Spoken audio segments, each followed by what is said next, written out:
Scene पेश करता हूं। एनएचे इनके नीचे है। इसने जब मुराद ने मुझे शुरू में बताया तो मैं मानूं ना कि ये कैसे हो गया। फिर मैंने इसकी बात नहीं मानी। फिर मुझे एक दोस्त मिलने आया। वो कहता मेरा एक बिल्डिंग प्रोजेक्ट है। तो मैं जब बिल्डिंग प्रोजेक्ट पे गया तो जो कॉन्ट्रैक्टर था वो मुझे कहता कि जी हमें 2021 के नहीं, हमें 2013 के रेट चाहिए हैं। वो कहता मैं बड़ा हैरान हो गया कि 2013 के रेट। पता चला कि 2013 में ये करप्शन की जो करप्शन जिन्होंने इस मुल्क में सबसे ज्यादा शुरू की, नून लीग, 2013 में 23 करोड़ रुपया फी किलोमीटर इनकी सड़क ज्यादा महंगी थी। इसका मतलब हमने कैलकुलेट किया। अब पाकिस्तानियों ये सुनो कि चोरी किस तरह ये मुल्क लूटा गया है। हमने कैलकुलेट किया कि जिस रेट पे इन्होंने सड़कें बनाई, इन्होंने 1000 अरब रुपए की चोरी की मुल्क से। 1000 अरब रुपए की। यानी कि एक ईमानदार हुकूमत ने 1000 अरब रुपया अपनी कौम का बचाया, जिसकी वजह से दुगनी सड़कें बनाई हैं हमने। इनसे दुगनी सड़कें बनाई हैं जो पैसा बचा। मैं आने लगा हूं बस आखिरी बात जो मैं असल जिसलिए आपको बुलाया था।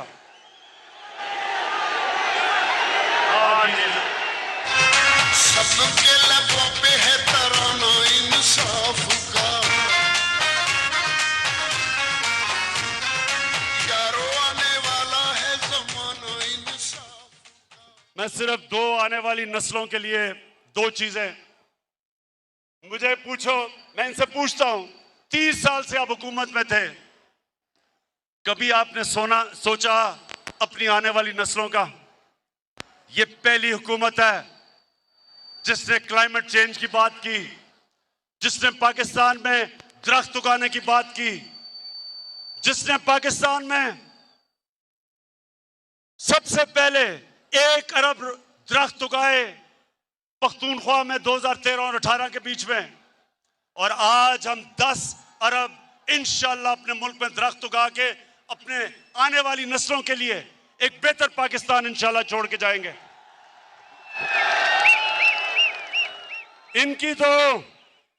इनको फुर्सत कैसे मिले? इनको तो सारी छुट्टियां, बच्चे सब कुछ लंदन में बैठे हैं। इनको तो पाकिस्तान की क्यों फिक्र हो? ये तो नस्लों के लिए लंदन के लिए तैयारी करवा रहे हैं, घर महलात खरीद रहे हैं। पाकिस्तानियों, जो दूसरी चीज मैं आज आपके सामने सबके सामने जो कहना चाहता हूं कि आपको अंदाजा नहीं कि हमारा मुल्क में अल्लाह ने किस किस्म की खूबसूरती और किस किस्म की नेमतें बख्शी हैं। यहां गिलगित बल्तिस्तान के चीफ मिनिस्टर बैठे हैं खालिद। मैं इसके साथ मिलके मैं आज आप सबके सामने दावा करता हूं कि हमने इंशाअल्लाह पाकिस्तान को दुनिया का टूरिज्म सेंटर बनाना है। स्कर्दू को हमने इंटरनेशनल एयरपोर्ट बनाया। अब दुनिया से डायरेक्टली स्कर्दू टूरिस्ट आया करेंगे। स्कर्दू को इंशाअल्लाह उसके इर्द गिर्द जो इलाके हैं, मैंने ऑस्ट्रियन से बात की है, ऑस्ट्रिया में सबसे ज्यादा स्कीइंग होती है। स्कर्दू को इंशाअल्लाह पाकिस्तान का स्कीइंग कैपिटल बनाएंगे। और आप देखेंगे कि किस तरह बाहर से पैसा आता है। हमारे मुल्क में जिस तरह की खूबसूरती है, किसी ने सोचा ही नहीं टूरिज्म को डेवलप करने का। मैं आपको साबित करता हूं कि अगर ये, मुझे अफसोस है कि कोरोना की वजह से हम आगे नहीं बढ़ सके, क्योंकि सारी दुनिया में टूरिज्म खत्म हो गई, लेकिन इंशाअल्लाह जैसे कोरोना खत्म हुई, मैं अब आपको इस मुल्क में टूरिज्म उठा के दिखाऊंगा, मुल्क में पैसा ला के दिखाऊंगा और सबसे ज्यादा अपने नौजवानों के लिए रोजगार पैदा करूंगा।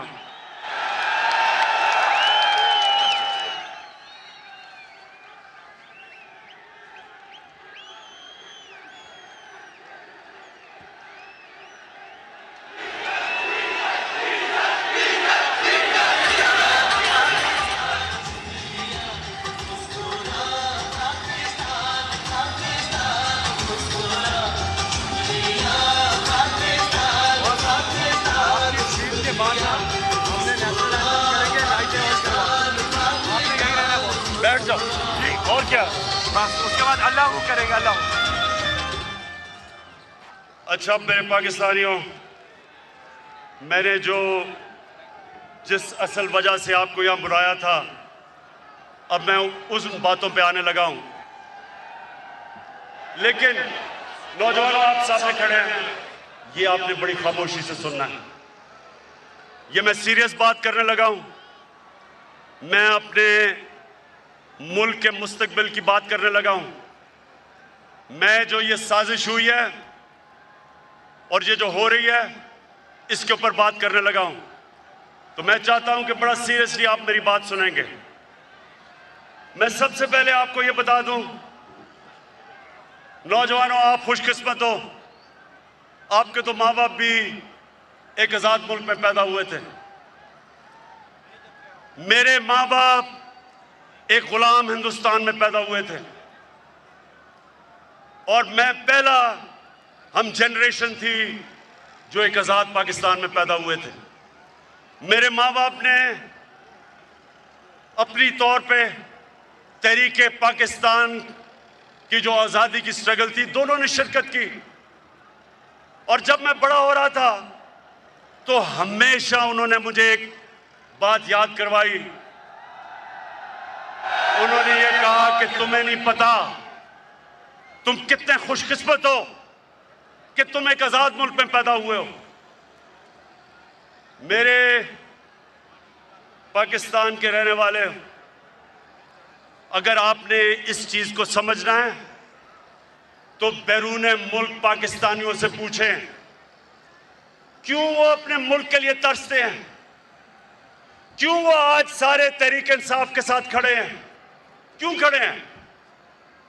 क्योंकि जब वो बाहर किसी पराए मुल्क में रोजी कमाने जाते हैं तो उनको सबसे ज्यादा कदर होती है कि अपने मुल्क में रहना कितनी बड़ी अल्लाह की नेमत है। एक आजाद मुल्क में रहना कितनी बड़ी अल्लाह की नेमत है। तो मैं जब अपनी पॉलिटिक्स शुरू की थी 25 साल पहले, तो मैंने अपना नस्बुलैन, अपनी जमात का नौजवानों, इय्याका नअबुदु व इय्याका नस्तईन क्यों रखा था? इसलिए रखा था कि अल्लाह तेरी इबादत करता हूं और तेरे से मदद मांगता हूं और किसी के सामने नहीं झुकता।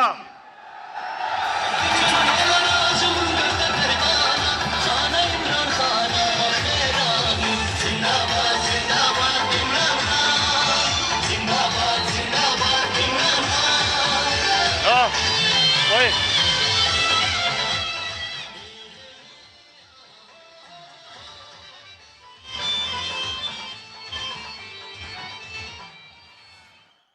ला इलाहा इल्लल्लाह। पाकिस्तान जब बन रहा था तो नारा था कि पाकिस्तान का मतलब क्या। ये क्यों नारा था? ये नारा एक गैरतमंद कौम का था कि अल्लाह तेरे सिवा कोई खुदा नहीं, ला इलाहा इल्लल्लाह इंसान को गैरत देता है। मेरे पाकिस्तानियों, ये याद रखना कि सारी दुनिया उस इंसान की इज्जत करती है जो अपनी इज्जत करता है। बेगैरत आदमी की कोई इज्जत नहीं करता।